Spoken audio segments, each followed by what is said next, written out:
Now. This meeting is being recorded. And take it away, Tom.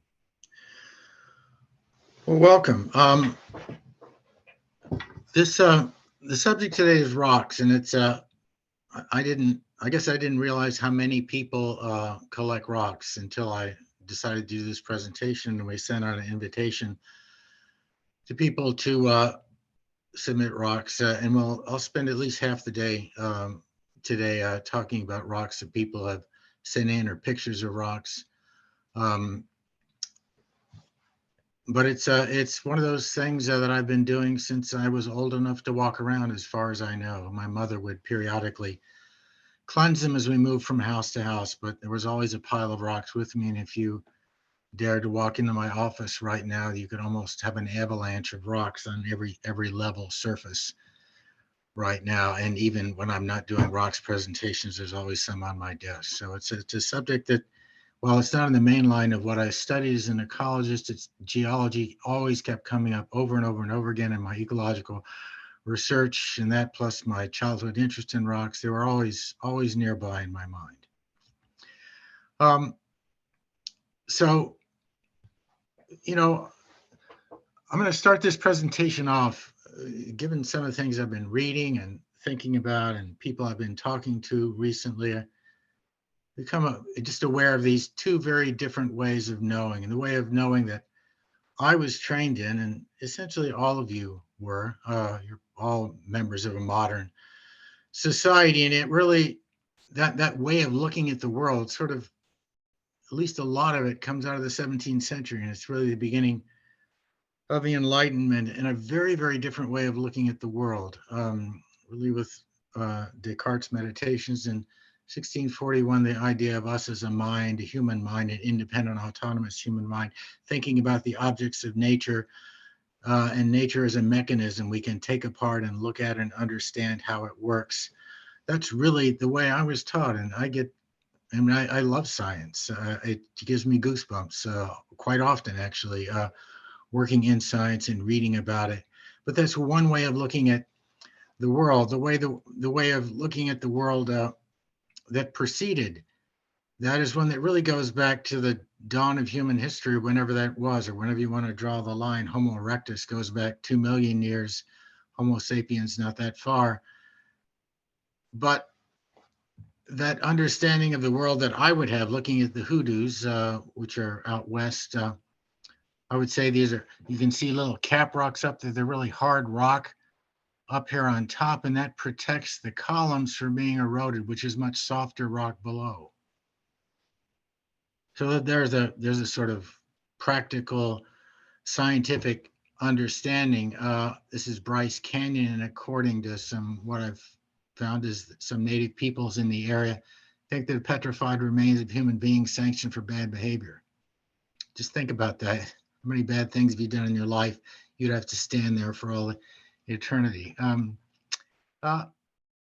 Which one of those is right? I don't know which is right. I think both of them are part of different ways of understanding and seeing our relationship to the world around us.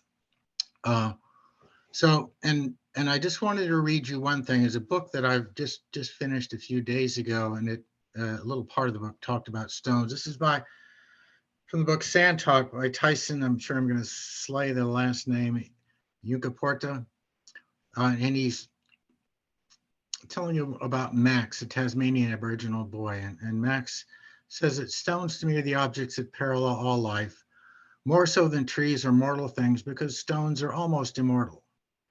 They can know things learned over deep time. Stone represents the earth tools, spirit. It conveys learning through its use and through its resilience to the elements.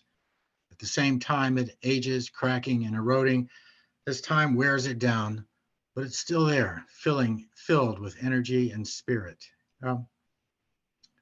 That just stuck out to me as I was reading the book, as this alternative way of looking at the world, and a very other beautiful way of looking at the world. So, but from here on, we're really going to talk about it in the traditions in which I was trained as a scientist and ecologist. So first, we're going to have a sort of Rocks 101 session, and that will go probably for half hour, 45 minutes. I hope to be done with it by 11, which I just want to introduce basic kinds of rocks and how rocks differ from one another. Some of this you probably had in grade school, if not in high school, like the 3 different kinds of categories of rocks: sedimentary, igneous, and metamorphic. We can melt sediment or metamorphic rocks, and that molten rock, when it cools and crystallizes, it forms an igneous rock. We can take either a sedimentary rock or an igneous rock and put it under extreme heat and pressure and cause the minerals to realign themselves, like this piece of gneiss here. That's GNEISS. We'll talk about that in just a few minutes. Into a metamorphic rock. Or we can take either metamorphic rocks or igneous rocks and wear them down into tiny bits, and those bits come to rest somewhere as sediment. And if that sediment sits there long enough, it may be glued together. Some minerals go into solution and then crystallize and glue all those bits and pieces together into a sedimentary rock. So 3 basic kinds of rocks. And I think you all have probably been introduced to those before.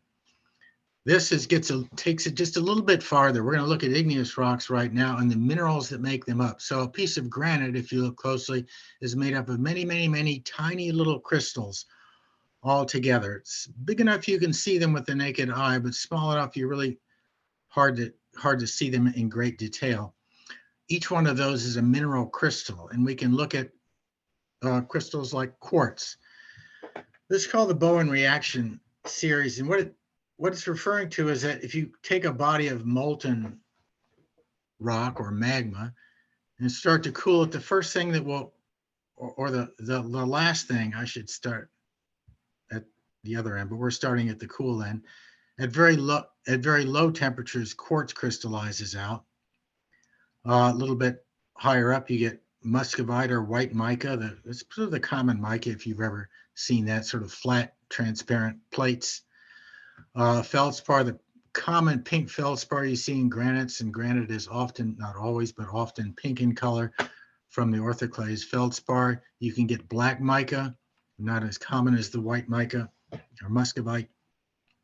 Amphibole and pyroxene and olivine are at higher and higher temperatures. So if we think of this in reverse, if you have a body of rock that's hot enough that even the olivine is melted and it slowly starts to cool, the first crystals that will form are olivine, pyroxene, amphibole, biotite, orthoclase, muscovite, and back to quartz.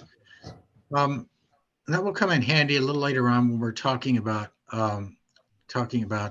igneous rocks. On the other side, we have other kinds of feldspar, sodium feldspar and calcium feldspar. Also, those crystallize out of solution at certain temperatures. So when we talk about igneous rocks, there's 2 different basic ways we categorize them. One is by the composition of minerals. So rocks that crystallize at extremely high temperatures on this side. These rocks you hardly ever see at the Earth's surface because they're really in the Earth's mantle. Most of the mantle is made up of this, but it rarely makes it to the Earth's surface. Gabbro and basalt are pretty common as volcanoes or volcanic activity. Intrusive, so these have relatively little silica, which is the low end of the temperature scale. At the high end of the temperature scale, we have lots of iron and magnesium. This has less silica, more iron and magnesium. We have gabbro and basalt. Basalt, a very common volcanic rock. Gabbro is the same rock, only it cools slowly. And that's the other way we classify igneous rocks, is by the grain size. If a rock cools slowly, the crystals have time to grow quite large. In a granite, they're growing up to 2 or 3 or 4 millimeters in size. In basalt, you really can't appreciate the individual crystals, and put under 30 power magnification, I can see them pretty easily. So we have the extrusive rocks that are fine grain, the intrusive rocks that are coarse grain. And then we have rocks that are rich in silica, which would be the quartz and orthoclase feldspars, and muscovite or white mica. And over here we have the rocks that are rich in peridotite, amphibole, and olivine on this side, those high temperature minerals. So there's granite, coarse grain, fine grain equivalent, same mineralogy, but different cooling rates.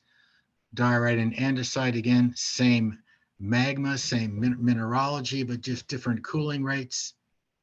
Gabbro and basalt, again, related in the same way, peridotite and comatolite, comatitite. All right, so that's, in looking at igneous rocks, I'm going to refer back to this several times. It's that grain size, which is really about cooling rate, which is where it's, so things that cool deep below the surface cool slowly. If magma spews out the surface, we call it lava, and that's going to cool very rapidly. So we have the fine-grained intrusive igneous rocks. Metamorphic rocks are next.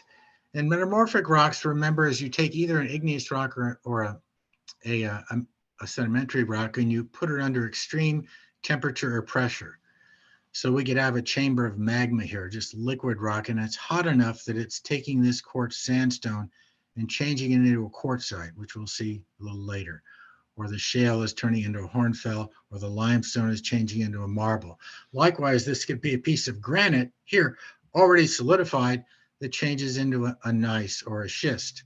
Metamorphic rocks, same mineralogy, just the minerals rearranged. So heat and pressure changes either a sedimentary rock or an igneous rock into a metamorphic rock. There's an example of granite becoming gneiss. Shale can be turned into slate, can be turned into phyllite, can be turned into schist, and schist in turn can be turned into gneiss. We can keep looking at that trend even more than just these four. So it's really the transformation, same mineralogy in all of these rocks. The mineral is simply realigned, and it takes on quite a different appearance. Sandstone becomes quartzite, and limestone becomes marble under heat and pressure. Sedimentary rocks we can think of as having two basic types. One of the clastic ones, and clastic means it's made up of little bits and pieces. So if I take a granite and I break it down into the constituent grains that are about the size of sand, and that sand washes around in a stream or gets into the ocean, is deposited on the beach, that's later covered up by other sediments, and it becomes a rock, it becomes a sandstone. If it's a mix of gravel, maybe along the beach or in a stream bed, and that becomes a rock, it becomes a conglomerate.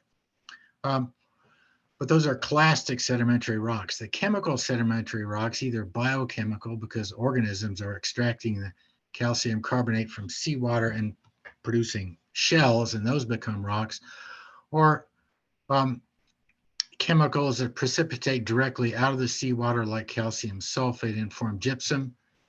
And I imagine most of you are quite near gypsum right now, because that's what's in the drywall. And if you're in most houses, the walls, the interior walls of the house are made of drywall, and that's just powdered gypsum.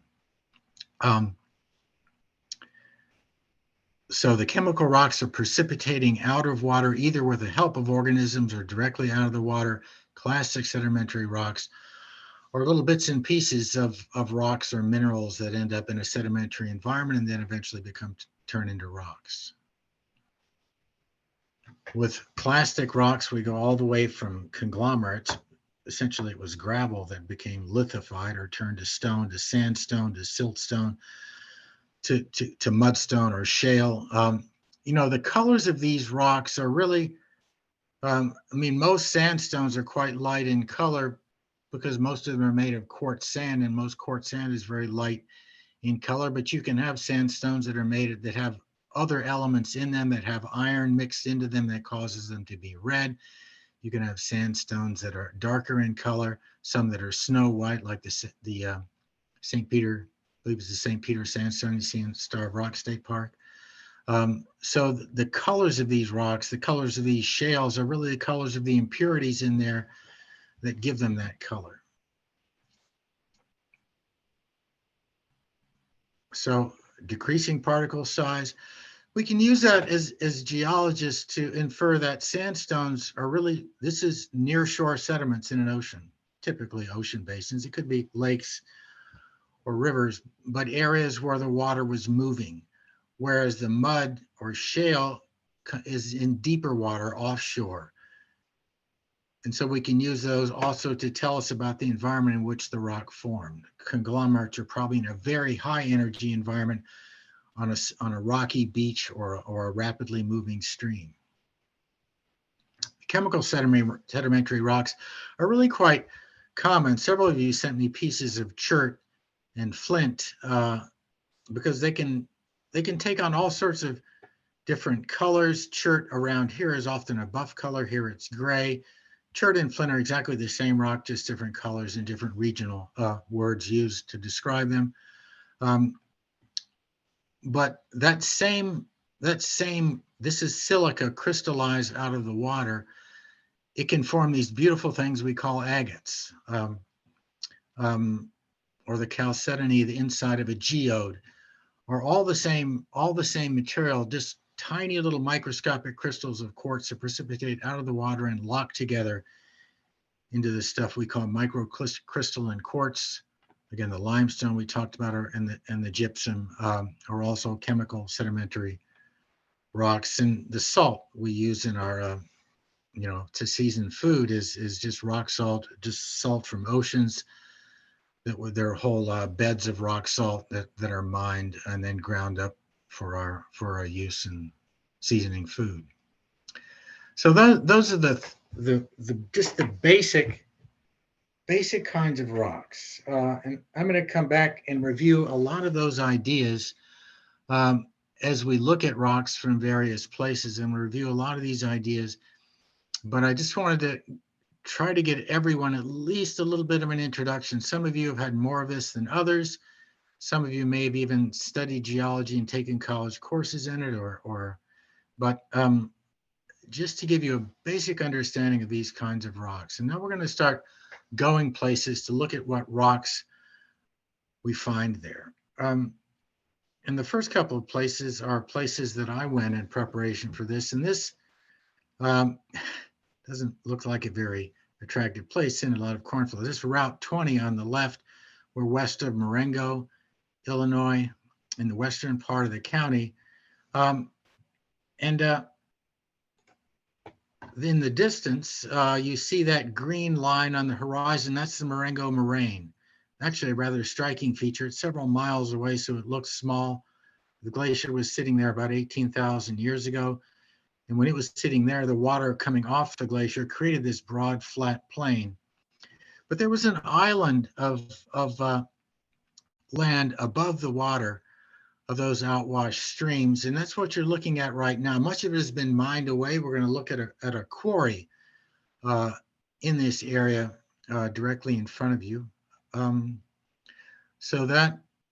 this was actually covered, a little bit of moraine that was deposited about 100,000 years ago. The outwash sediments where Jackie was standing when she took this picture are about 18,000 years old. So here is one of those cross sections that probably looks very confusing to do. This is imagining you could just take an east to west slice through the southern part of McHenry County from Boone County on the left to, here's the Fox River, Chain Lakes Lowlands. So the Fox River is over here, Boone County is over there. You slice through the county and are looking at a cross section. I'm really not going to talk about the glacial material on top, but really about, this is a Silurian, ignore that, I didn't get that one out of the way. The Silurian dolomites on top, the Ordovician shale is below.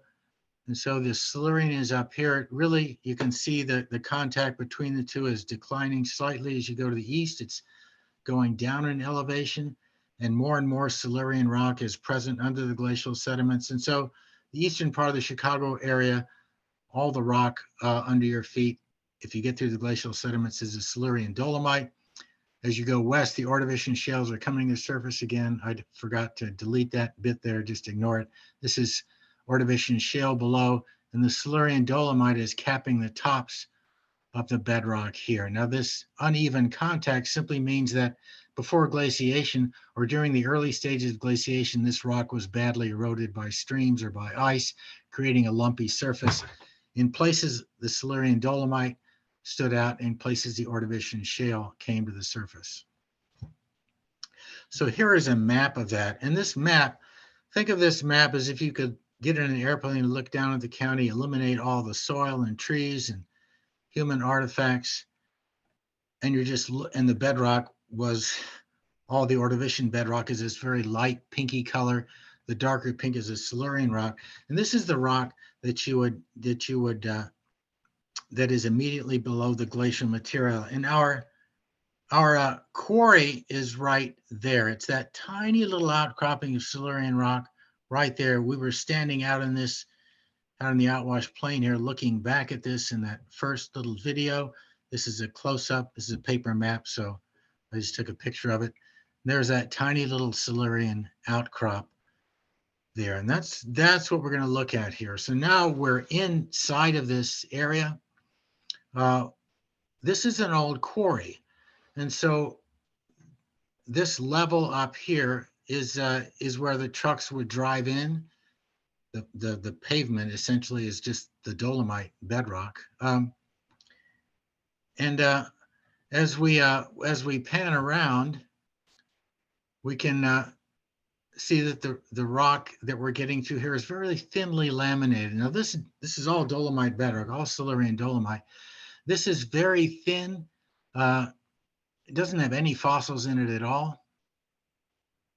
But as we go down below that, we get to another rock layer, again, the Silurian dolomite, but here it's more massive, thicker beds. And this one is rich in fossils, and we'll look at those here in just a second. So again, the first pavement was above our heads, and now we're looking down at the rock. There's my hand coming into view, and we see a nice brachiopod fossil right here. Another brachiopod over here. So now we're going to start looking at Jackie and I were there for probably a half hour, maybe 40 minutes. I've never had such good luck finding fossils when I was there. This is the fossil. It may not be obvious to start with, but that's the fossil, those ribs there. And if we look at a trilobite fossil, you can see where on the animal you're looking here. That's the ribbed nature right there. So we've got a trilobite fossil from the Silurian. These are the crinoid fossils. I think, yeah, that's the crinoid organism. This isn't even all the organism. There were little feathery parts. It's an animal that would filter feed in the oceans. But what we typically find are just sections of this stem here. And this is a cross section of the stem, another cross section of a crinoid stem.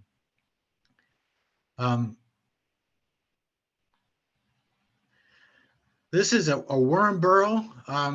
Worms would have been tunneling through the muds in this Silurian sediments. And this is not a fossil of the worm itself, but rather the tunnel is then filled in with minerals. And what we have are these casts of the worm tunnels in the Silurian dolomite rock. Here are some brachiopod fossils. Yeah, I turn these, ignore that one. I turn these to black and white because some of the colors are distracting. This sort of looks like it's domed up, but if you look at the actual fossil, it's actually concave. This is the inside of a brachiopod shell, and that's just a picture from online. Brachiopods are not like clams and oysters, which are mollusks. These are arthropods. These are organisms that's built a bivalve calcium carbonate shell around them. It looks like a clam, but it's not a clam at all. It's a very different organism. Here is algae, just a sort of tangle of algal stems. Yeah, this was just remarkable. Just in a few minutes we found, I didn't really even know that we'd found so much until I got back and started looking at it. A real treasure trove of fossils just in a few minutes. And look at the coral fossils. We found chain corals. This is the rock we found out there, and that's a picture from the internet, the horn coral fossil, and this was all within just a few feet.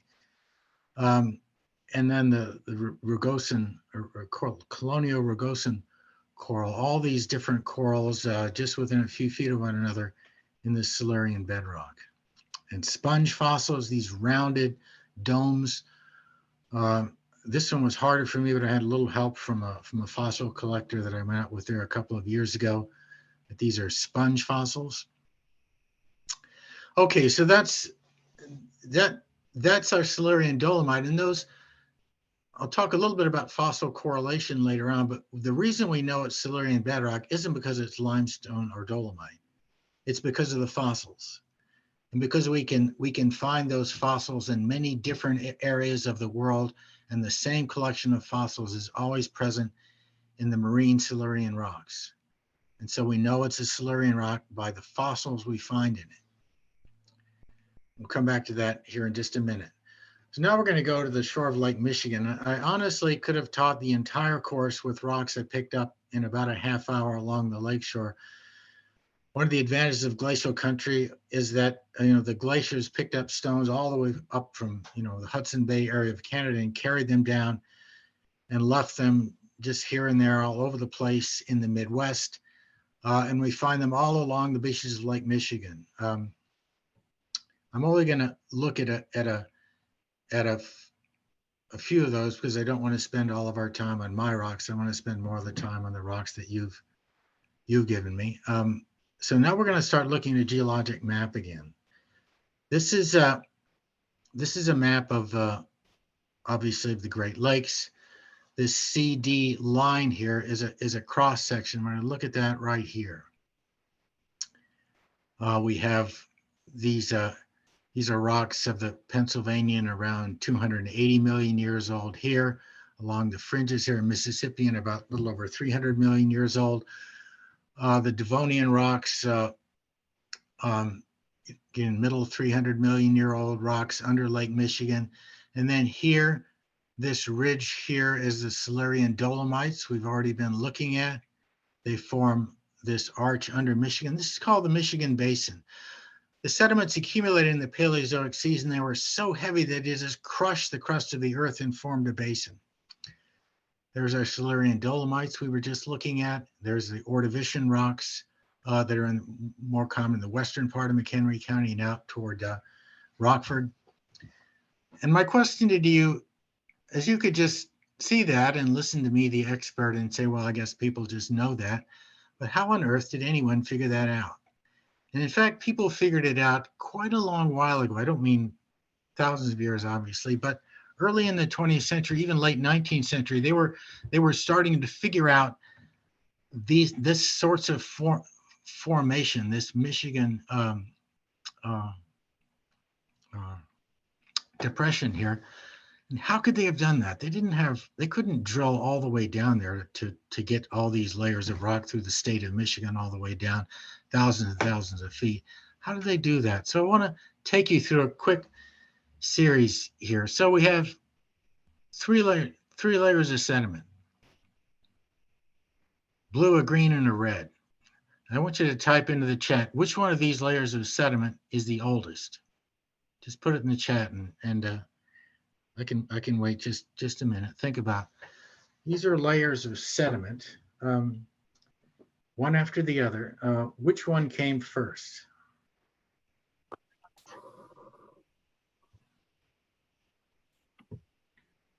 Seeing lots of answers of blue.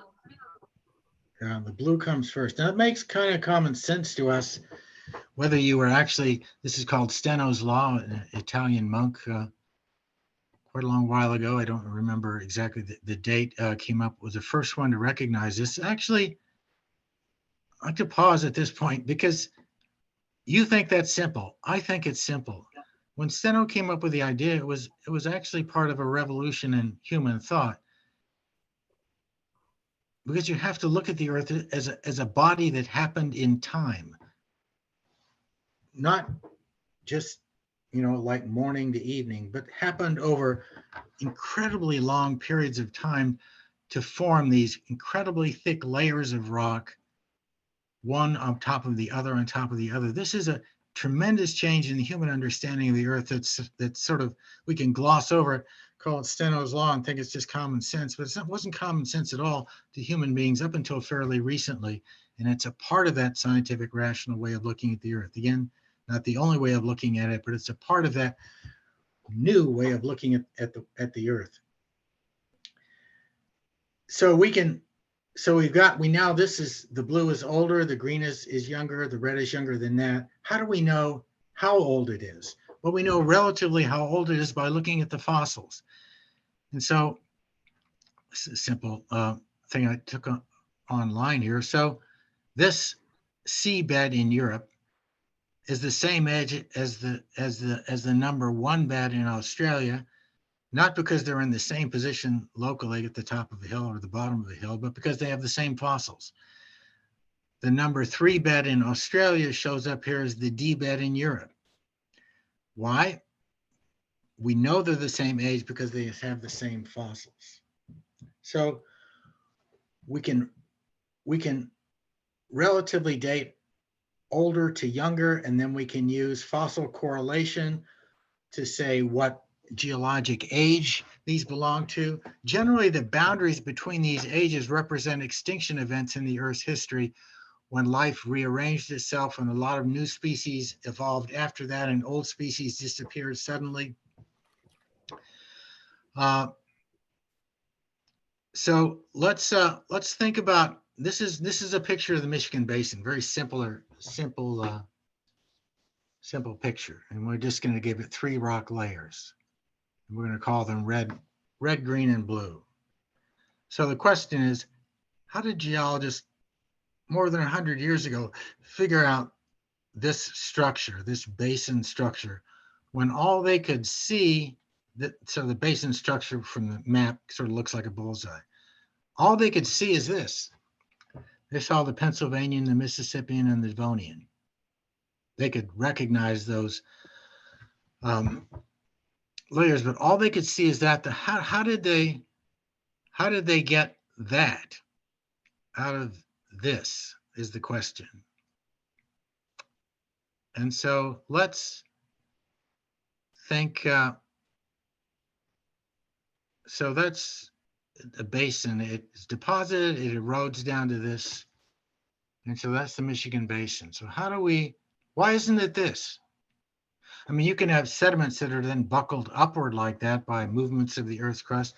Why didn't the geologists more than 100 years ago come up with this idea instead of the idea we just saw before, where the sediments are buckled downward? Why didn't they come up with this idea? Because then it would be planed off by erosion and you would have the same bullseye pattern, red in the center, green, and then blue. Well, why? Well, let's think about, is someone trying to answer that question? I'm hearing someone's voice. Well, if we think about it now, oldest, middle, youngest. The youngest rock is in the center, the next oldest, and the oldest. So what does that have to be? Is it this? It doesn't work, does it? Because this is the oldest rock, it's on the bottom, and it's getting younger as we go out. And yet the pattern was youngest in the center and older as we went out. So it has to be this pattern and not that pattern, because we have the youngest rock in the middle, and then older again. And so geologists 100 years ago, without going below the surface, could look at the surface pattern and see and infer the presence of a basin, and that those beds were continuous from the Mississippian on one side. Let's call this the Mississippian on one side, that it was continuous from the Mississippian rock on the other, because it had to be a basin form. We go from youngest to next oldest to next oldest. So that's trying to give you a little bit of sense of what those geologic maps mean and how people came up with them. They didn't just dream them up, and they didn't have X-ray vision. They had to look at look from little bits and pieces of knowledge they can gather at the surface and then try to reconstruct what the Earth looks like below. So now we're going to go to Lake Michigan. When I went there, it was a really pretty bitter cold day. I'd intended on doing some videos there, but I was getting so cold by the end I couldn't talk. And this shelf of ice really made access to the beach a little bit difficult, but it was still, I could up here in some of the rocky areas up here, and then I could walk, I had rubber boots on, I could walk along and pick some rocks up and collected quite a nice group of fossils. And I'm only going to look at a few of the really most interesting ones. And this is a great example of fossil correlation. This is a rock, about 340 million year old piece of Mississippian limestone. And let me see, no. Okay, well, we'll talk about that later. This is Mississippian limestone. And the reason I know that, why isn't it Silurian dolomite?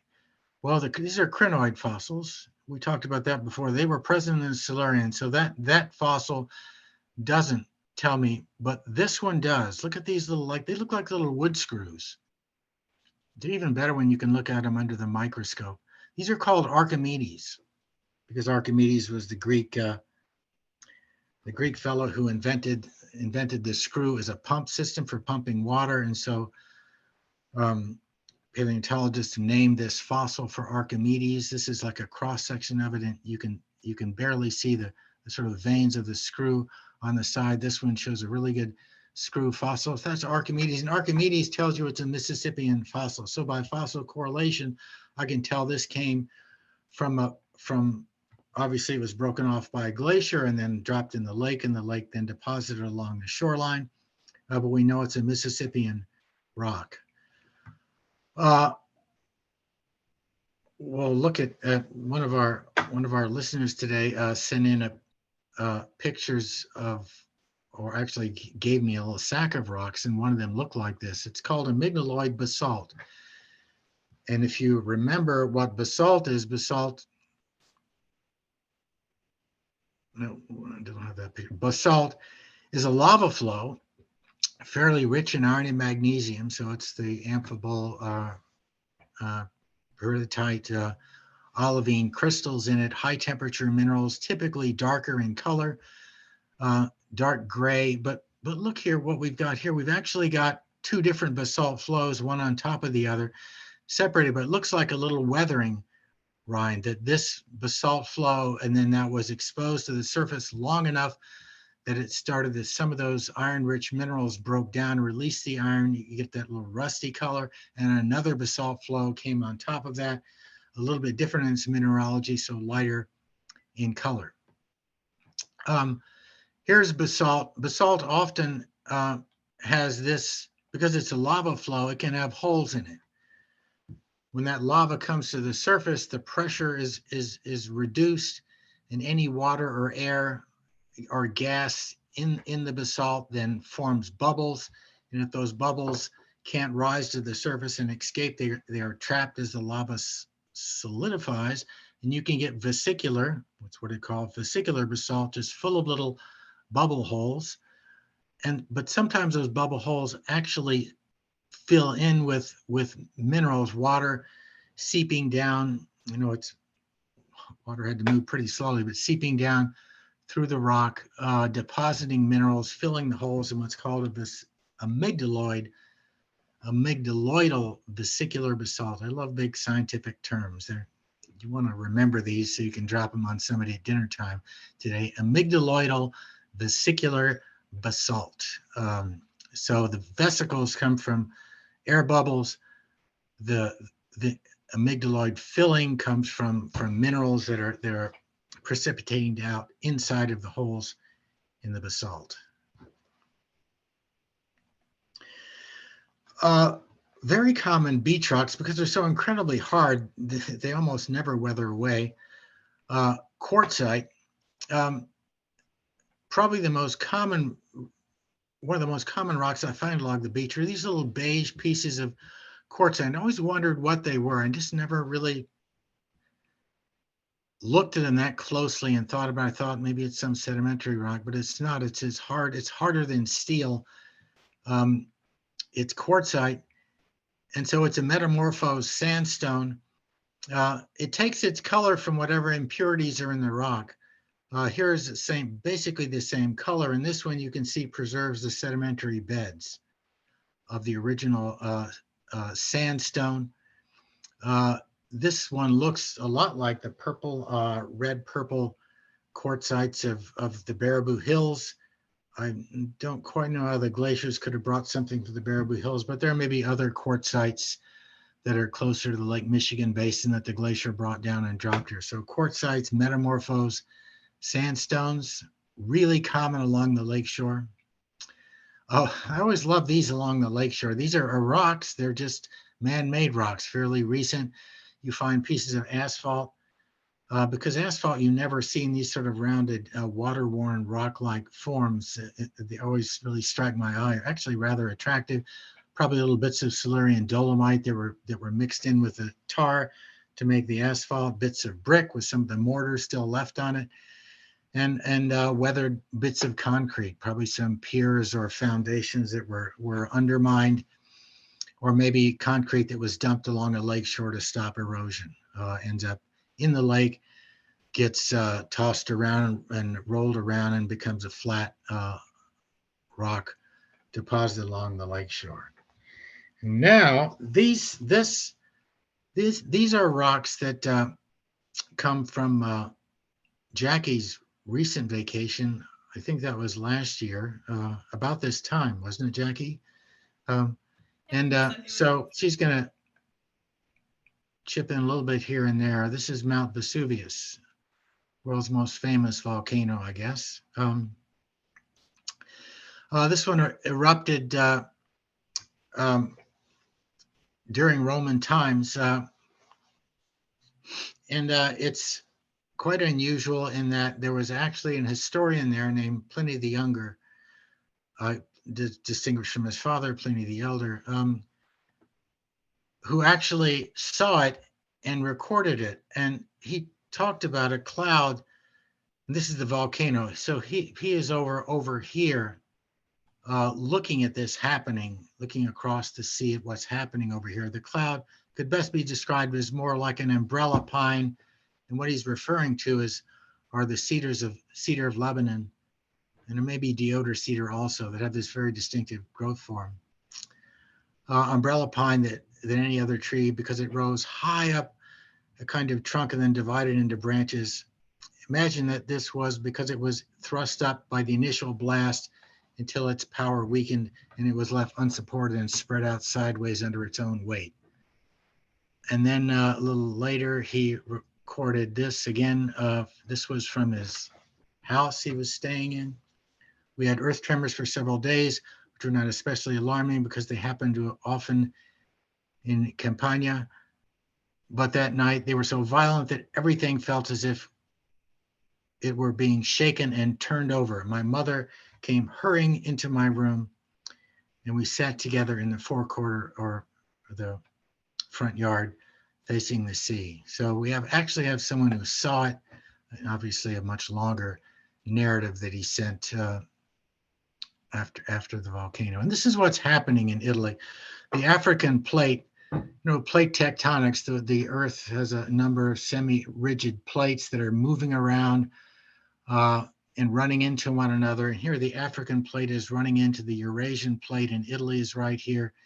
And as the African plate moves down, it's moving down into higher and higher temperature. It begins to melt, and that magma then moves upward and creates the volcanoes, of which Vesuvius is one of them in this part of Italy. And you can see that Vesuvius, which is the cone in the foreground, is coming up in what was a much, much larger cone, about 18,000 years old. And if you remember my reference to the Marengo Moraine, so when the ice in McHenry County was sitting on the Marengo Moraine, this much larger volcano was active and eventually collapsed in the same, really the same location. So Vesuvius comes up really in the middle of the old cone. And Jackie, you can pipe in now because these are pictures you took. I think you're standing up on this cone looking down into into Vesuvius? Yeah, so the picture On the right side, you can kind of see a little bit of like people walking along the edge. So we were actually around there, and the picture on the left is us looking into the center of the cone, and that mist there is actually steam rising from the volcano, which is still active. So we picked up a couple of rocks on our way, just that were interesting colors as we were visiting. So you could have thrown your wedding ring into there and it would have been like that climactic scene in Lord of the Rings where the ring melts in the lava. Yeah. I know you're a Lord of the Rings fan. I'm surprised you didn't do that. But I think John would have been mad at me. these are the rocks. This is kind of where this whole rocks webinar started. Is Jackie brought these rocks back. I asked for her to bring rocks back, and she brought these rocks back, and I wrote a little, because I love rocks, and I was looking at them and learning about Vesuvius and all this stuff, and I wrote this little story about the rocks and where they came from, what they're made of, and I just was enjoying myself so much that I thought, well, I'll just do a webinar about this. So these are important rocks here. This is called andesite, and if you remember from our chart here, andesite is sort of intermediate. It's not at the what's called the mafic end with lots of iron and magnesium and relatively little silica. And it's not all the way here over with the granite and rhyolite where there's lots of, orthoclase, feldspar, and quartz. So it's a little bit higher temperature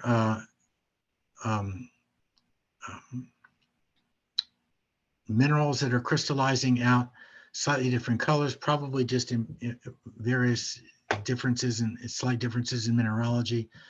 The larger crystals are probably pyroxene, and the calcium feldspar, some of the higher temperature minerals that are growing slowly. And then the magma is spewed out, and the rest of it crystallizes very rapidly into this fine textured andesite matrix. So andesite is really the larger body of rock, the real fine crystals, and then it has some big crystals of pyroxene and others higher temperature minerals that were forming in it. Likewise, you can see them over here. You get some vesicular andesite here, just like you can get vesicular basalt, air bubbles that are coming out of the magma as it comes to the surface. You can see a little bit closer at some of the pyroxene crystals here and here. And that's not a very good photograph, a good photograph of my thumb, I guess, but some of the vesicles in that andesite. And now we're going to I guess this actually came first in your vacation, to Iceland. And that's just a stock picture. That's not Jackie and John, although they would have had somebody else take the picture. So we're going to look at the geology of Iceland. And the geology of Iceland is really interesting because it really is about plate tectonics, and the idea of moving plates on the earth is not one of those things the Geologic Society of London was talking about in the early 19th century. It wasn't something the early geologists were talking about when they were first describing a Michigan basin. No, this really comes in the last half of the 20th century, really after World War II. Sonar, great advances in sonar during the war were allowing, you started to see these odd ridges at the bottom of the Atlantic Ocean. We could see that as you look at the Earth's crust going away from this center, periodically, you may not know this because it hasn't happened during human history, but periodically the magnetic field of the Earth reverses, and north becomes south and south becomes north. It's frightening. Since I love compasses and love using compasses, I'm glad that doesn't happen every day. I would be very confused, but it doesn't. It happens at very long intervals. And so and when that iron-rich rock solidifies, the actual iron crystals in the rock orient themselves with the magnetic field. And as geologists started looking at that, they realized there were bands of one polarization and then another, and back and forth, these bands of different magnetic polarization as you move out from that center in the Atlantic Ocean, implying that this is a time series of rocks that are spreading. So you had to have a spreading center where magma from the Earth's mantle is moving up and creating new crust as the crust splits apart, and North America and Europe are getting farther and farther away from one another. And another thing they realized with advances in seismometers, of detecting and mapping out the location of earthquakes by how the vibrations move through the earth, they came up with these patterns where the earthquakes were happening all along these joints between continental plates. And so all these evidence put together means really in the last decades of the 20th century, we were coming up with this new, very new picture of how the Earth works. And Iceland has one of those spreading centers going right through the middle of it. And so that's the story of the origin of Iceland. It's at the spreading center where volcanic activity is creating new land masses. And eventually the land mass grows up above, in the case of Iceland, grows up above the level of the ocean. When we look at up more closely at Iceland, we can see the youngest volcanic rocks are at the center. They get older as you move outward, older again, farther out. Again, exactly like we were talking about with the magnetic reversals, only here we can use radiometric dating to look at the ages of the mineral crystals in the rocks. We can see that again, it's a time series of rocks as you move outward from this center where new crust is being created. This is why don't you describe what this is, Jackie? So this is an Iceland standing on the fault line that Tom just showed in the map. So this path that you see on the right-hand side that's built over it is directly on a fault line. It actually collapsed a couple months before we got there due to an earthquake. So that was a pretty cool place to see, a little bit frightening. But pretty much everywhere you go in Iceland, they say, by the way, you're on an active volcano. It's due to blow any second. But we did have a question in the chat, just that, I've been told for years, you're not supposed to take rocks from government property or parks. So just wanted to put out there, as far as I'm aware, most places, including district properties, you're not allowed to collect rocks unless there's like a research permit or something like that. But if you're somewhere else, you can ask permission from the staff who are there, the park rangers or whatever equivalent are there. In some places it might be allowed, and a lot of places, at least in the US that I'm aware of, it's not.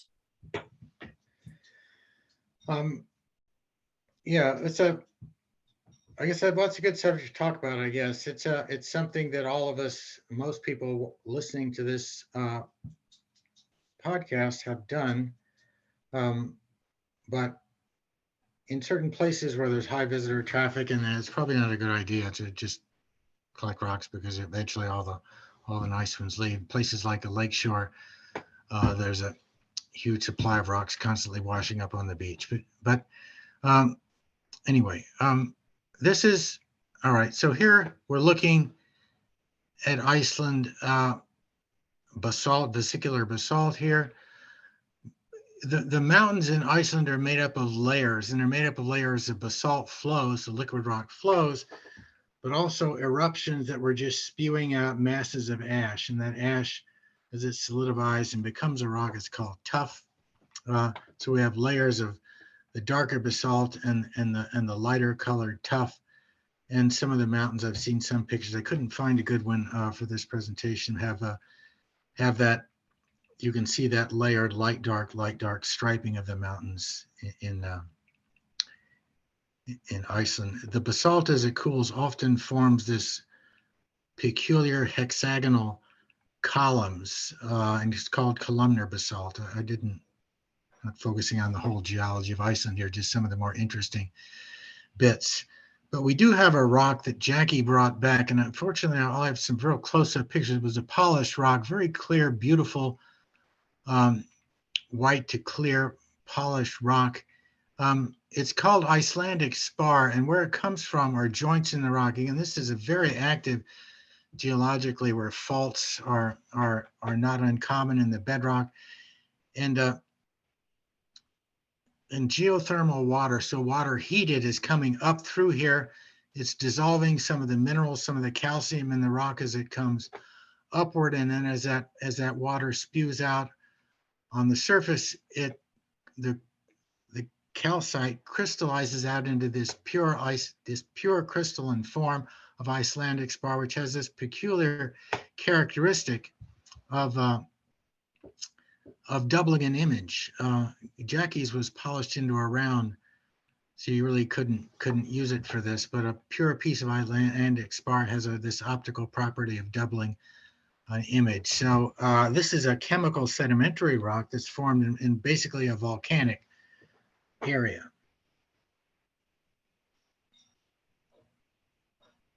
And little bubbles of water that came up and were sort of frozen in the Icelandic spar as it solidified. This is an interesting rock that came from Mary Jo. Is Mary Jo on the call today? If you can you? Yes, I'm here. Okay, can you tell people where you found this? So this rock I found many years ago in Giant City State Park within Shawnee National Forest in Maconda, Illinois. If you haven't been there, it's a very beautiful area and you wouldn't guess you were in Illinois. So different from Northern Illinois. By the way, I only picked this one rock. I did not pick a bag or a box. Okay. And at the time, I did not know we shouldn't be picking anything from a state park. Okay, well, what's striking about this rock, it's a piece of sandstone. It's very gritty to touch and instantly know that's sandstone. This interior part, a little lighter in color, it's a little bit softer. The sand grains don't seem to be as glued together as tightly here, a little bit more tightly here. And we have these very dark, reddish brown, and that's almost always the iron oxide that creates that color. So the question is, where did this crazy banding come from? Sandstone is a sedimentary rock, so we might think if these bands were horizontal or at least straight, that it was a remnant of some banding of sand that then had more iron-rich sand and then less iron-rich sand. And so there would be a striped body of rock. But rather, this odd sort of twisting of it is really hard to explain. And first of all, let's put it in context. We're at the edge of most of this is Pennsylvania rock. This is another basin, incidentally, the Illinois basin. Again, like the Michigan basin area where so many sediments accumulated during the Paleozoic, it collapsed the earth crust. And so it's a concave basin-like form. The sediments are arched downward through Illinois. The youngest rocks are in the center. Again, the Pennsylvanian, just as the Pennsylvania was in the center of lower Michigan. We're right along the edge where the Pennsylvanian and the Mississippian are joining. Here you get a little bit of that basin-like shape here. There's the Pennsylvanian. That's most of the southern 2/3 of Illinois are this Pennsylvanian rock, the Mississippian. So sort of where we're located right here at the juncture of the Pennsylvanian and Mississippian. There's just a very close-up view of that very dark band. Another view of the rock, same dark band. Again, this view really shows the differences in color and the amount of iron that's in there cementing it together. So it almost gives you the sense that the iron must have moved in the rock. This isn't, I threw this in here because I'm a soil guy, from way back, been studying soils really all my professional career from the middle 1980s onward. And this is a very common soil in the North Woods. It's called a spodosol. This is extremely leached sand up above. The iron is released from mineral grains by weathering, but rusty iron, the iron of a rusty nail, this sort of reddish brown iron, is basically insoluble, and so it doesn't move in water. So the question is, how did it get down here? And in this case, it gets down there by chelating with some organic compounds. Chelating means the iron crystal is then binds to these organic compounds. And in that state, it does become movable, and it moves down. And then where it becomes concentrated down below crystallizes out, and you form this really dark band. It almost looks like a topsoil below the surface. Same color because it's the same mineral that's giving it the color. But this really couldn't be the same process because this is just rainwater and gravity moving it downward and forming bands. So how did this happen? And this is the rock body that it comes from. And so you can see this is really a crazy quilt of these bands, and they're called lysogang bands for the German scientist Lysogang who named them.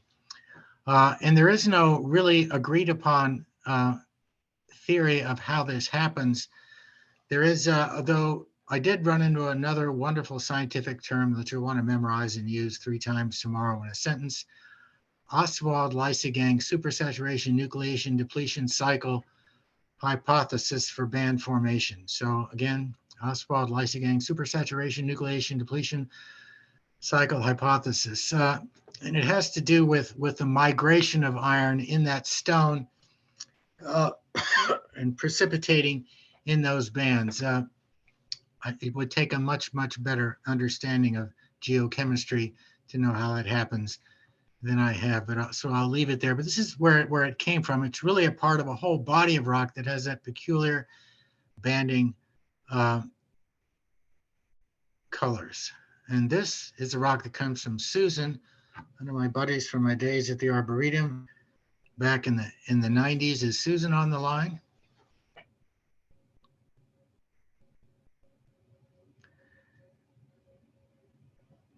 Okay, Susan, if you're not there, I'll just tell the story. According to Susan's story, well, if you get on the line, just say so, Susan. This rock in Susan's hand, she found next to her house, and the night before, she had heard something hit the top of the house, and then went out the next day and noticed this rock that wasn't there before next to the house. She could tell the story better. And so immediately she thinks, it fell out of the sky. Is it a meteorite? And so that's the question, is it a meteorite? And eventually she sends the rock to some specialists out west, and they decide it's not a meteorite. But it did give us cause to think of it. It does look an awful lot like a meteorite. If you cut the rock open, it's lighter on the inside and has that black crust, presumably a sort of sooty crust from the coming through, if it's a meteorite coming through the atmosphere. This is a stock picture, not Susan's rock. So meteorites can look very much like this, with a light interior and a charred crust. The crust is sometimes present in meteorites when you find it, but sometimes it's been weathered away, and you don't see that. How would you know this is not just an earth rock? Geologists have a number of ways, some of only one of which I'll talk about now. Meteorites tend to be much heavier than earth rocks. That is, they have a lot of those minerals rich in iron and magnesium, making them about 4 times as heavy water. That's a specific gravity of 4. Something like granite is 2.5 to 3 times heavier, so much lighter rock. So the density of the rock, some of these radioactive isotopes can tell them. Meteorites typically contain these radioactive isotopes. So on that evidence, they decided it wasn't a meteorite, but it's a nice story. Rock hits your house. Exactly how the rock hit the house, we don't know. Vanessa, are you on the line today? Yes. Hi, Vanessa. So this is a rock that Vanessa found Vanessa's from Peru, got from Peru, or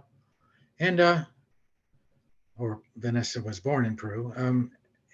So this, and my immediate thought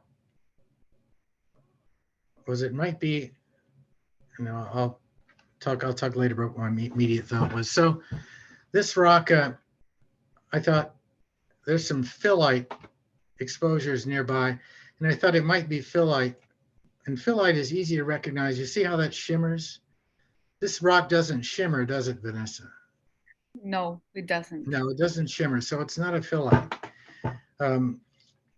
So what could it be? This is the place where you were, correct? Yes. Oh, good. When you're wandering around the internet, you never know where you're going to find yourself. So it's an ancient structure. It's probably made of limestone. Correct me if I'm wrong, if you know I'm wrong, Vanessa.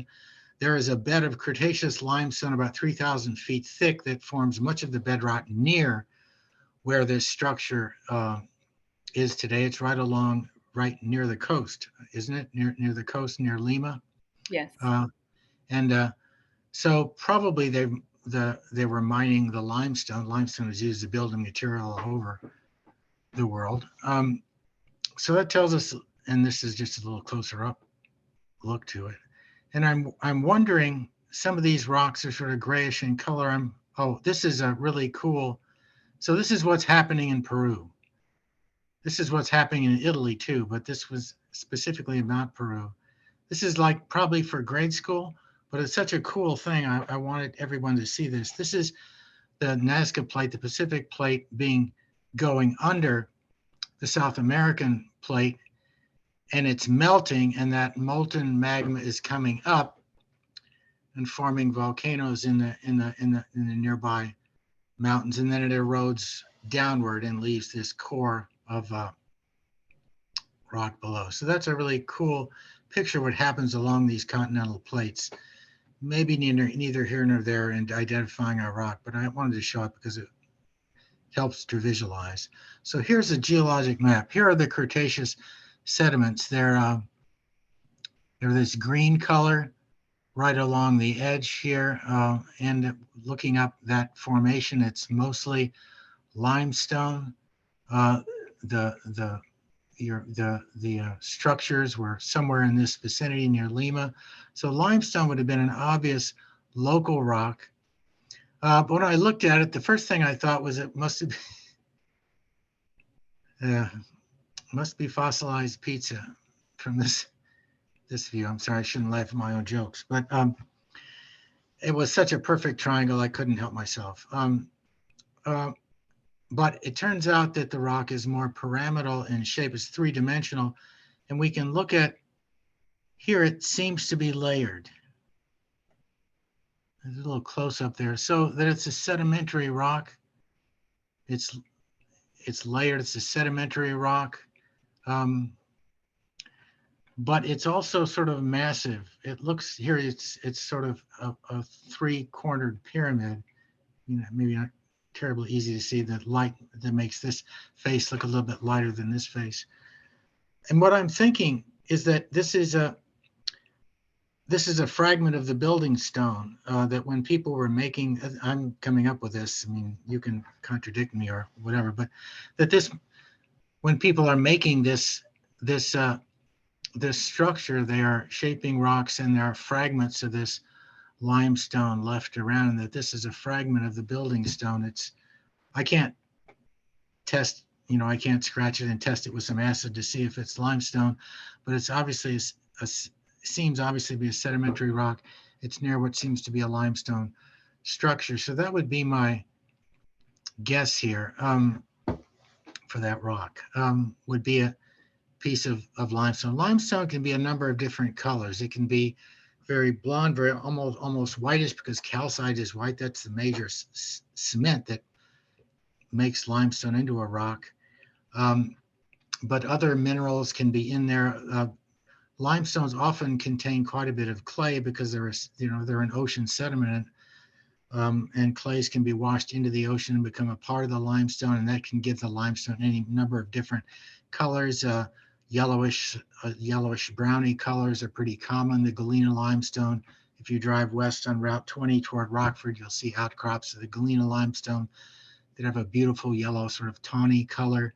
The Dolomites, which is a different kind of limestone, of the of our area, the Silurian dolomites are sort of gray, like gray about this color. So yeah, they can be a number of different colors. This is another rock that Vanessa, this one was were your daughter's favorite rocks, or a rock that she picked up along the lakeshore, I think. Yes. Yeah, and this is a piece of chert. So if this rock were a piece of food, what would it be? There.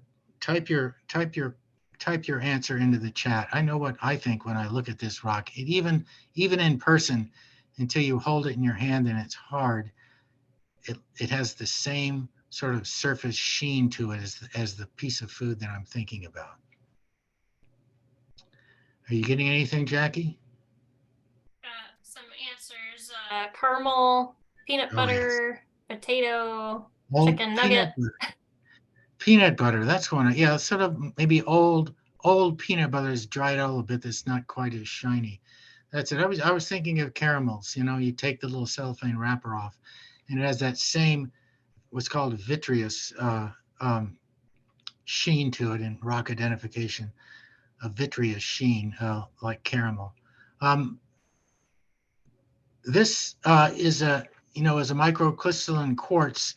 This is a nodule of chert, different color, that forms in a limestone bedrock.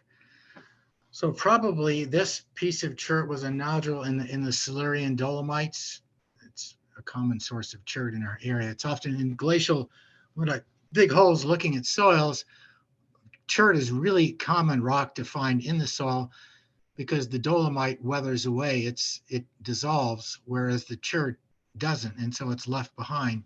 Here are chert nodules forming in a body of limestone over here. So that's a piece of chert, a relatively common rock of our area. I have lots and lots of pieces of chert I've picked up over the years of different kinds. This is a rock that comes from Spain, near a waterfall. And do you want to say how this rock came into your possession, Vanessa? Yes. My sister actually lives a little bit up that waterfall, and we visited this summer, and she gave us each of the kids this rock as a present. Okay, this is it's a pretty little rock. I have enough of an imagination. It looks, like you're eating animal crackers. It sort of looks like a wild boar or maybe hippopotamus. That's what I was thinking when I looked at it. But so where does this rock come from? Well, when I look, um,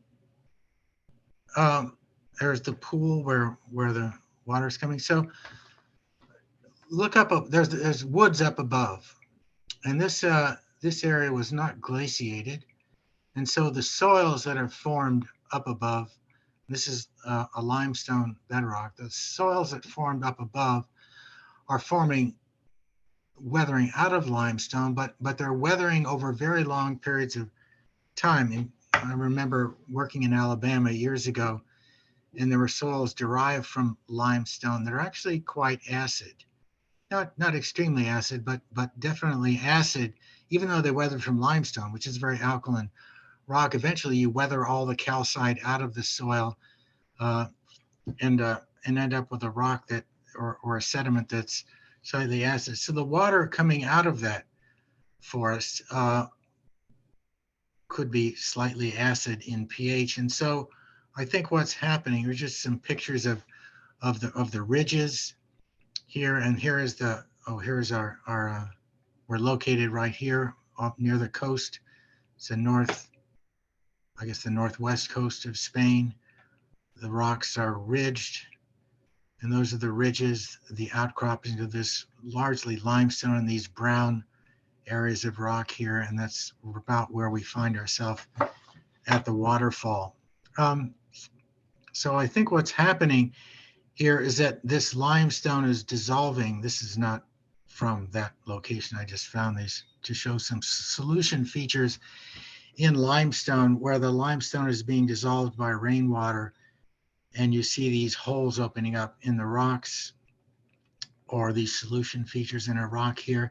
I think probably what that is a little piece of limestone that was just being dissolved by the rainwater that ended up, I guess, in the pool or water, wherever it was found. That would be the most likely explanation for those areas that certain parts of the rock were just slightly more soluble than others and eroded outward, leaving this rather pretty bit of rock.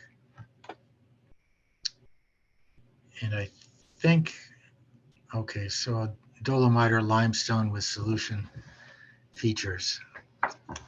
This this comes from Greg in the Ozarks of Arkansas, and these are really quite large, aren't they, Greg? Yes, they range up to about 2 feet in diameter. So they're pretty big, and most of them, at least most of the pictures you sent, have a concentric structure to them. Maybe not quite easily visible there. This one you can start to see a concentric structure. So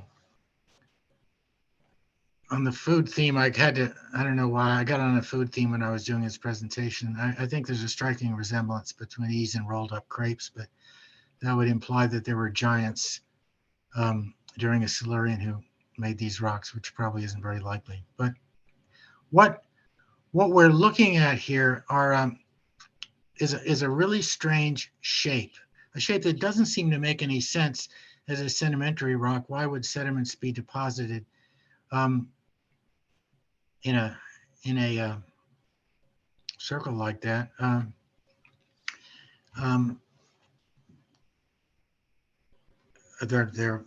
This is a sort of, is this limestone or sandstone? These are predominantly sandstone, as far as I've been able to tell. Okay, well, so it's not an igneous rock, it's not a metamorphic rock, and yet it doesn't seem to behave like a sedimentary rock. So what is this? And what we find whenever you're looking at really oddly shaped stones, I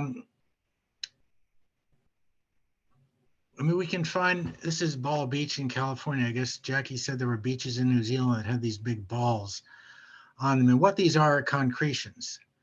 And they can be really enormous in size. And what a concretion is here we can find some other odd shaped rocks. Here's a concretion, a cylinder of stone about the same size as the ones you're dealing with. This one doesn't show the concentric banding of yours. This one is Wyoming. It comes from a nice online video and YouTube video. So where do these things come from? And what happens with a concretion? Let's see if didn't. What happens with a concretion is that you have a small fossil at the center. You have a bit of carbon-based material, commonly. It starts off with an organism that then is covered in sediment.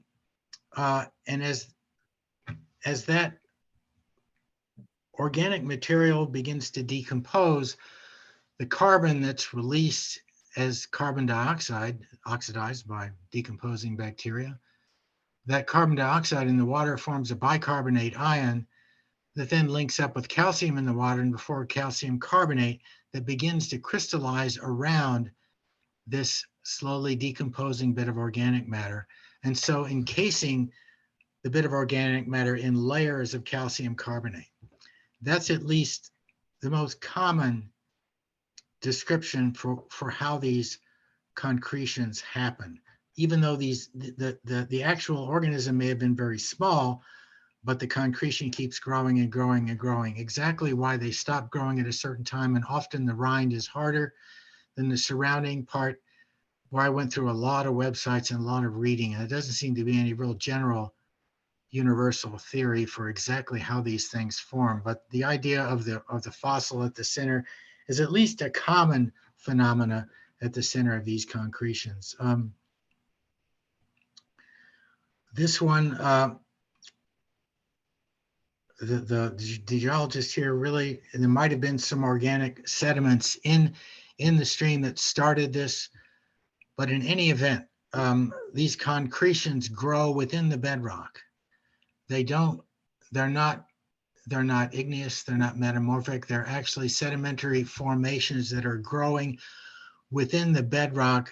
The cementing agent, generally calcium carbonate, is migrating out and crystallizing together, gluing together all the sands into this tubular formation. It's remarkable. We'll have one more concretion to talk about later. So that seems to be the best explanation for those big log-like formations. When you put concretion into Google and you start looking, you start to see more and more really strange, sometimes huge rocks. Here's a rock from Joe, and this one I think comes from one of our preserves. This one was left, I guess this one was too big to pick up.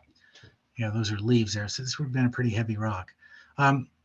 This is something probably a lot of you have seen, which is a large rock that seems to have a stripe across it.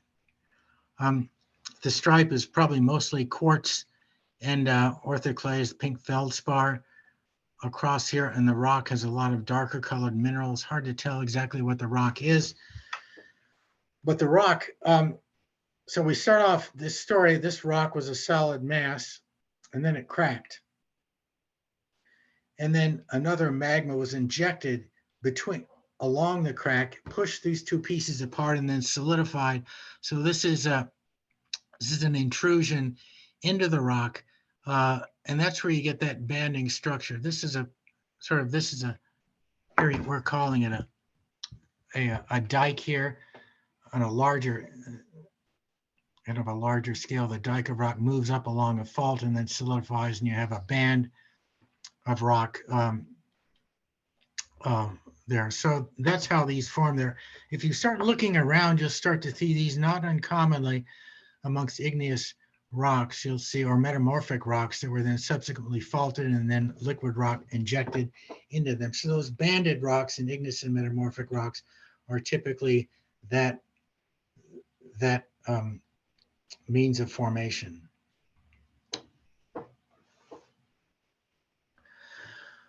This comes from Barbara. I got a question. Okay.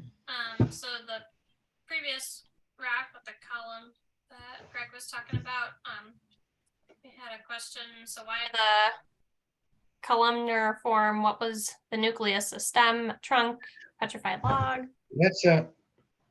That's a good question, and I don't know the answer to that question. There doesn't seem to be any other explanation for this. These are not petrified trees. I don't think there weren't any trees of this size growing in the Silurian continent. This is very early in the part of the Silurian, was even before the evolution of land plants. So they're not petrified trees. What causes it? I mean, all I can say is that as much reading as I did, and I did a lot of reading on concretion formation, is not generally agreed how all concretions form. Something initiates this crystallization of calcium carbonates, is gluing the sand grains together. And as those crystals start to form, calcium carbonate is migrating in a solution that's rich in calcium carbonate, and it's crystallizing around that nucleus. I mean, it's something like if you ever, when a kid, you had a glass with lots and lots of sugar water, lots and lots of sugar in the water, and you dangled a string in it and then left it there for days. And as the water evaporates, the sugar crystallizes around that string. It's a similar phenomena as the sugar crystals form, sugar crystals in solution migrate toward where the crystal is forming, and it has to do with the free energy of the crystal. The crystals in solution are a high free energy, are migrating toward, or the sugar in solution is at a high free energy, it's migrating toward the crystal in a low free energy. And so the crystals are forming along that string. What was the original nucleus around which this started to happen? I don't know. But it seems to be the only explanation, and there are lots of these huge tubular formations around on the Earth, and geologists universally seem to be calling them concretions. So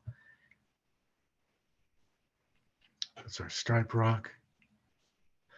So this is Barbara's rock. I guess, Barbara, are you on today? Barbara was on a vacation in the Mojave Desert and picked up this little bits of scoria. It's a extrusive volcanic rock. It's basically a kind of basalt in texture, but it's just so full of holes, they give it another name. It's called scoria. And it's from these beautiful volcanic cones out in the Mojave Desert.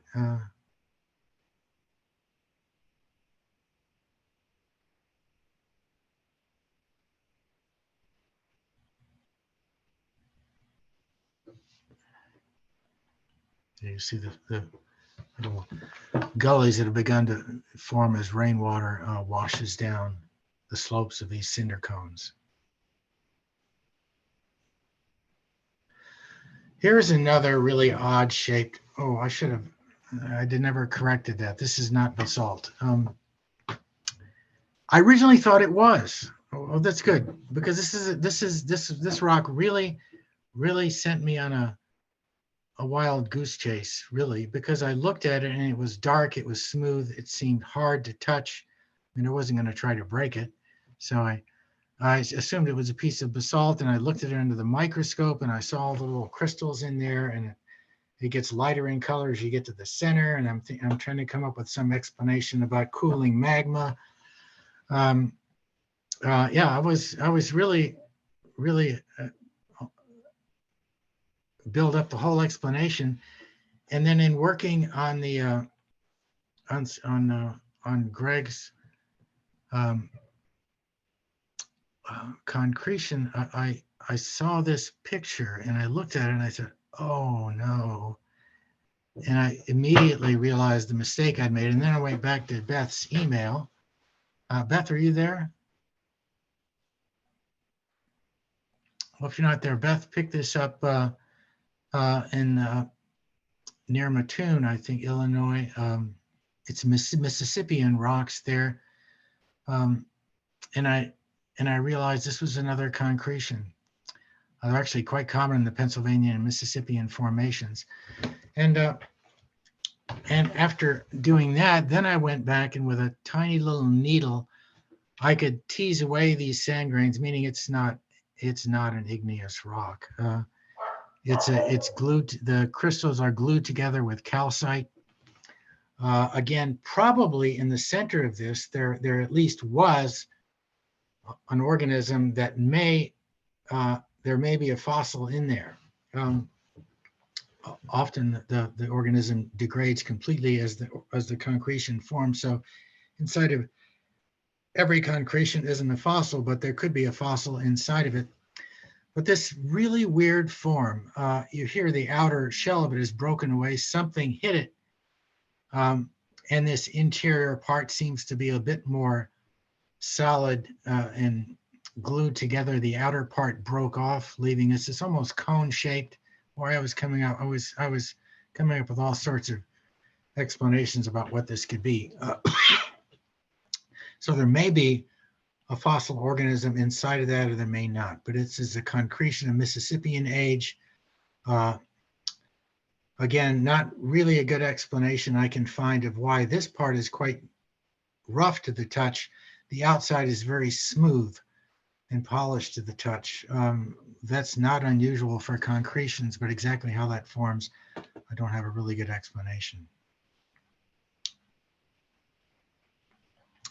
Here's an example of a concretion with a leaf. I think this is Pennsylvanian age concretion with a fossil at the center of it.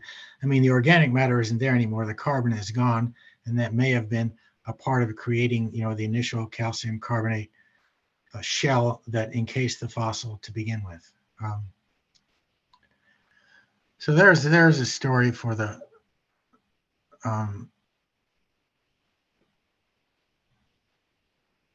and the concretions are often harder than the surrounding rocks, so they weather out. and the surrounding rock weathers away. So you'll find them, I think Beth found this in a stream, which would be pretty typical for a concretion. It's weathering out of the surrounding rocks, and it's just left in a stream. Mattoon was glaciated. I think that's below the Wisconsin glacial limit, but it was glaciated at least once. It could have been picked up, moved around, and then dropped, and then ended up in glacial sediment and then washed into a stream. Hard to say, but there's a that's an explanation for concretions, at least many concretions. Greg's giant log concretions, I'm not sure if it's the same process, whether that was that they're all seem to be straight and almost linear straight. Exactly what could have started that, I don't know. These come from Durs, and these come from Lake Superior. These are amygdaloid basalts. We talked about that before. So it's our vesicular basalt that's then has mineral crystals form inside of the holes. This looks more like the amygdaloid vesicular basalts I was finding on Isle Royal when I was doing a field trip to there in the early 90s. But you can, and this is here's another rock that Durs sent in. This is, all this is microcrystalline quartz like chert, but here you have chalcedony, which is actually the mineral of chert, and it's forming bands. And then in between, if you're looking under a microscope, you can actually see the crystals of quartz here. So we have bands of microcrystalline quartz crystals that grow slightly larger, microcrystalline quartz banded over and over. This is a chemical sedimentary rock, and created from silica coming out of solution and the quartz crystals forming. More banded rocks. These, I think, all came from Durs, I believe. A piece of weathered basalt here. Here you can see you can see maybe little bits how the outside, like a skin, seems to be weathering off. We call that spheroidal weathering. Just the outer shell of a rock just weathering off. The rock isn't concentric in structure. It's just that the outer shell is weathering and peels off, and then the shell below that starts to weather and peels off. So you can get lots of interesting patterns from weathered basalt. Here's banded chert again. Just different layers of chert. Microcrystalline quartz can form agates, where it's generally a chert nodule forming inside of limestone or dolomite bedrock, and it's forming pretty colored bands. That's then later broken up, in the agate you find it along Lake Michigan or lakeshore somewhere. And this, I'm not sure where Durs found this. This is volcanic glass, very highly vesicular. In fact, it's full of air bubbles, but if you look at it under a microscope, there are no crystals. This cooled so rapidly it formed a glass. A glass, even though it's solid, is not crystalline. The window glass that's, if you get window glass that's 100, 200 years old, you can actually see that the glass flows and is thicker at the bottom of the window pane than at the top, because there's no crystalline structure that locks the molecules in place. Likewise, with the volcanic glass, it cooled so rapidly that no crystals could form. This is an interesting rock. Chris doesn't want to tell the story herself, but she was fishing and she got a bite. And when she pulled up the line, she had a rock. And so this is the rock that came up on a fishing line. It's almost certainly a limestone. This is from, I think Lake of the Ozarks, or in that area. I may be getting my stories mixed up here. But that's a Silurian aged, an aged limestone that really is quite common in that area.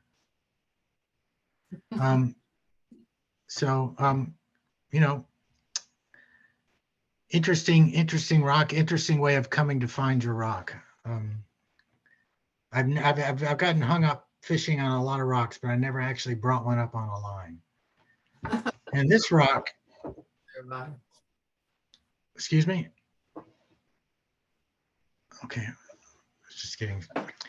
This is a rock that may not seem unusual, but it's probably this rock that stumped me more than any other. This comes from Anne, who was visiting Australia. This is Tanby Beach, Emu Park.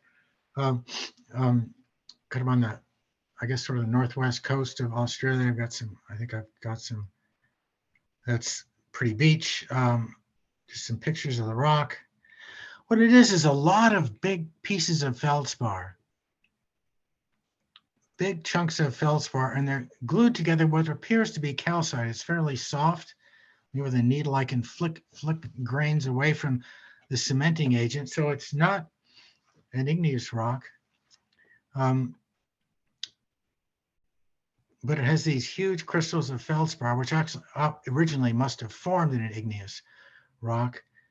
This is where we are on the northwest coast of Australia, a little bit closer up. This is the beach where Anne found the rock. And this brown color, I think, this brown color in here is a sedimentary formation. I couldn't get a lot more detail on Australian sedimentary rocks in this location, but my guess on this is that,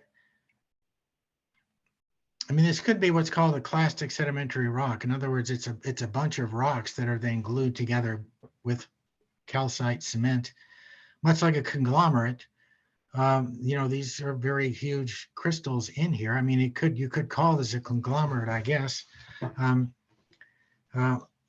that would be my guess, is that it's a rock that's made up of lots of other rocks that have been glued together in a sedimentary environment. That's about the best I can do on this one. This was a bit of a stumper. If I could go there and start digging around, I may be able to find out more. But this one also came from Anne, and I think this may be our last rock. But this is, I wish, one of the things I can't do here, you can see the rocks, but you can't see them as well as I could under a microscope. I don't have anything to take pictures through a microscope, but regardless of what I did with an iPhone, with lenses on an iPhone, I couldn't get pictures that were as beautiful as I could see through a microscope. So there was that. I couldn't show you the microscopic part of these rocks as nearly as clearly as I could see them. But you couldn't feel them. And this soapstone has a wonderful slippery feel to it. It almost feels like it's, I don't know, well, it feels kind of soapy. It's talc. It is talc. If you ground this up into a powder, it would be talc, like talc you put on your body. That has that sort of slippery feel to it. Well, that's how a soapstone feels. So there's two questions about this rock. And I think I have one answer, but I don't have the other answer. I have an answer, but not enough of an answer. So we have this beautiful piece of rock here with this wonderful slippery feel. And then we have these cylindrical holes in it. And the hole, you can see, this is where I think Anne dropped it recently and broke it. And it's darker colored on the inside than on the outside where it's weathered. The inside of the hole is weathered to the same color as the outside. So the hole was drilled at some time ago. I don't know how fast this soft rocks were. Maybe, this could, my sense is that people did this. I don't know anything else that could have created these beautiful circular patterns in a piece of, this is metamorphic rock. Soapstone, even though it's soft, is a metamorphic rock. So I can't come up with some story about, some tubular organisms that were in the sediments and then rotted away and left these holes. No, that doesn't work in a metamorphic rock. And so I'm thinking people drill these holes. Now, whether it was a hobbyist living, this is in Malibu Beach, so near Los Angeles, whether this was a hobbyist living nearby in the recent past, or whether there were ancient peoples. Now, people have been carving soapstone for thousands and thousands and thousands of years. This could be a very old artifact. of people working soapstone, or it could be fairly recent. I really can't tell. I'm not a good enough archaeologist to be able to look at that and say how old is that hole. It is older than the break, but I don't know how much older. We could at least try to give it a little romance to the story and say that that it's ancient peoples that carve that stone. Near convergent plate boundaries. Well, that sort of matches soapstone near Los Angeles. This is Malibu Beach. Soapstone is out here on Catalina Island, and it's also here just north of Los Angeles, outcroppings of soapstone. So a source to find here is pretty easy. And this is a convergent plate boundary. I mean, the Pacific plate is going under the North American continental plate. So it matches. This is where soapstone would form. It's just a beautiful piece of rock. I wish I had a piece of soapstone, but I don't think I've ever found a piece. I've never been in the right situation. So a beautiful piece of soapstone, probably worked by human hands at some point after it was formed and then broke off and was moved around in the ocean and ended up on the beach at Malibu. So somewhere along the way, it was picked up by a person and worked. Apparently, because it was already in this shape by the time it was worked on. You can see that was, I think, maybe I can't really make that assumption. Maybe these holes could have been a lot deeper and then the rock just wore down to this level. Anyway, I'm the kind of person that could spend hours looking at this rock and wondering about it. So and I've been that way since I was 12. So yeah. So thank you. This was one of the most fun Tom Talks I've done in terms of preparation for it. It was changing up until fairly recently as people were sending me rocks, and I was looking for more and more evidence. So a few mistakes along the way in the presentation for that reason. But yeah, it was one of the most fun presentations to do because I could take something I've been interested in since I was a child and take it a lot farther than I've ever been able to take it up until this point in time. So thank you for listening today, and thanks all the people that submitted rocks, either pictures or real rocks. Thank you, because that became an important part of the presentation today. So, questions? I think I can. We had one in the chat. About if we have any rocks at home that you're trying to identify, are you able to look at them? How would they do that? Send you a picture, bring it into the visitor center? Just give me a second. Okay, I was trying to. We've had some problems with Zoom. What I was trying to do. What are you seeing right now on your image, Jackie? Do you see anything on the image? I have Yeah. got the screen. I'm gonna share my Okay, I'll screen just- so that there you go. Yeah, you share your screen because I'm lost here. We had some problems with Zoom, big problems yesterday and today. So Jackie was trying to compose me before the presentation today because I was frantic. Anyway, questions. Yeah, so let's just have questions tonight. Well, the question was about, I mean, anytime you can drop something off at the visitor center, put it in the bag with your name on it, so I can put it in the bag with your name on it and then leave it back at the visitor center after I look at it. If you're a volunteer and bring it along on a work day, I can look at it, though I won't have my microscope with me. I mean, this stuff is just fun to me. It's, if somebody gave me 1,000 rocks on Friday, I'd probably be a bit overwhelmed, but I love to look at rocks. So, things you drop off, and the more I look, the more I do research, the more I know about it. And that's just tremendously satisfying to me. So by all means, bring them by the visitor center. If you're a McHenry County volunteer, you can bring it on a work day when I'm along. So yeah, any way you can get them to me, I'm happy to look at them. And if you want them back, make sure to let us know that you want them back. Yeah, So- definitely. That's why bring them, if you're going to drop them off, really drop them off in a sack with your name on it so that I don't, because I'll end up on my desk and I'll wonder, was that Dare's rock or was that Beth's rock? And I start getting confused after a while because there are an awful lot of rocks on my desk. So We got a question about, is there any Where you can take rocks to be dated and identified. I don't know the answer to that question. I would guess, yeah, I know that I've had organic sediments dated with carbon dating. That's different from the radiometric dating you would do, with other minerals. There's a state lab I could find it. I don't have it in my head. I used it probably over 10 years ago. We found a log in excavating a pond out in the Rush Creek Conservation Area, and we had the log dated about 13,000 years ago. So, so that, and I'm sure there are labs that will do radiometric dating. It costs, several $100s and may cost more now. So it's not cheap. Identifying rocks, I don't know. You'd probably have to maybe send some emails out to geology department somewhere and see what you can find, or look on the internet. Don't know about that one, but there are labs out there that will do radiometric dating, but it costs quite a bit of money. I put Tom's email in the chat and also Our address for the Lost Valley Visitor Center, which is 6316 Harts Road in Ringwood.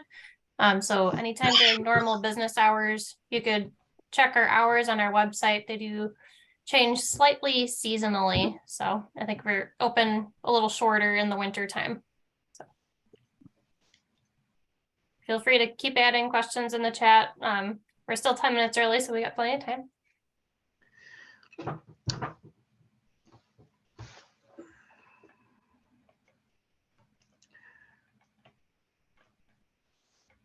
any books you recommend for if you're trying to learn rocks or ID rocks? I can send out some sources. You got the email addresses, right? So I could send out some sources on rock ID. I mean, my sources, the internet is. I'm one of those old baby boomers that complains about the internet and then spends a lot of time on the internet. It's such a wonderful resource that I can find out about the geology of Lima, Peru in a matter of a few minutes, and then ask more and more questions and find more and more answers, and type in the name of vesicular basalt and see, 3 dozen examples of it on a Google search. Yeah, that's just a tremendously useful resource. But there are books, particularly the first part, the sort of Rocks 101 part, that just goes through the basics of how we categorize rocks, how they come to be the way they are when you find them, that sort of thing. There are certainly some good sources for that. We'll send those out. Have any or many Meteorites been found in McHenry County? Well, I don't know the answer to that question. I know they have been found in the county. I know someone who found one, but I don't know how many. Let's see. I was in Glacial Park early one morning. I was doing radio collaring squirrels, slightly different from identifying rocks. It's part of an oak reproduction study some years ago, and it was still dark because I was setting these live traps that I would catch the squirrels and then put a radio collar on them. So it was still dark, and I'd finished my work and was coming back, and I saw this meteorite coming down. I mean, it was like one of those scenes in a movie where you see this streak right in front of you and you almost feel like you could walk to where it came down. It wasn't. I'm sure it was miles away. So that was one meteorite that came down in McHenry County. I don't know if anyone ever found it, but that one certainly came down in McHenry County. Yeah. So, I mean, they just come down, and it's just that they represent a tiny, tiny, tiny fraction of the rocks that you find at the Earth's surface. I may have picked up a meteorite in my past and just thrown it away because it didn't look very interesting to me. But They're the exception rather than the rule. I had a comment. I wanted to Paddle Mason Creek to witness the fossil beds. Have you done this? I've been in the Pennsylvanian, I've in Starved Rock State Park. If you break the rules and follow the streams up from the canyons, and finally get into the Pennsylvanian formations where the little streams are carving into the Pennsylvanian formations, the streams are just littered with the Mason Creek are usually fairly small, dark colored concretions that are forming in a gray, I've forgotten the name of the shale, but it's Pennsylvanian shale, extremely acid shale. These little concretions are forming in that and then weathering out, and you find them in the stream. I mean, I'm not lucky enough that I ever found a fossil in one that I actually picked up, but the concretions are pretty common in the Pennsylvania formation, and they're famous because there's so many plant fossils in them. The shale muds were deposited in these more or less tropical forest right along the edge of the Pennsylvanian seas, and there's tremendous plant life fossilized in these the Mason Creek fossils. I mean, Mason Creek is probably just an area where the concretions are particularly fossil rich, but you can find at least some of them in lots of places where you have that Pennsylvanian shale exposed. got lots of comments of thank you for sharing. Thoroughly enjoyed your expertise and preparations. You rocked. Haha. Thank you for the pun. So I appreciate everyone's excitement. Yeah. As I said, this was a fun one to do for me. We can, if you have ideas for other things related to rocks and geology, the geology part of it, I actually studied more than the rock part of it as a part of my work, understanding geologic structures and glaciation and outcroppings of rocks and what rocks are likely to see in some glacial sediments and not others. I mean, that's been a part of my work for 30, 40 years now. But the actual rock ID part, less so. So that was a fun thing I got to do today. But things related to those topics, I enjoy doing it. I have now a better background even than I used to have. So yeah, I enjoy it. So if you have topics related to that, by all means, get a hold of Jackie or myself. We're always looking for ideas for future Tom Talks. Great. Thank you all for coming. Well, see you next time. Okay.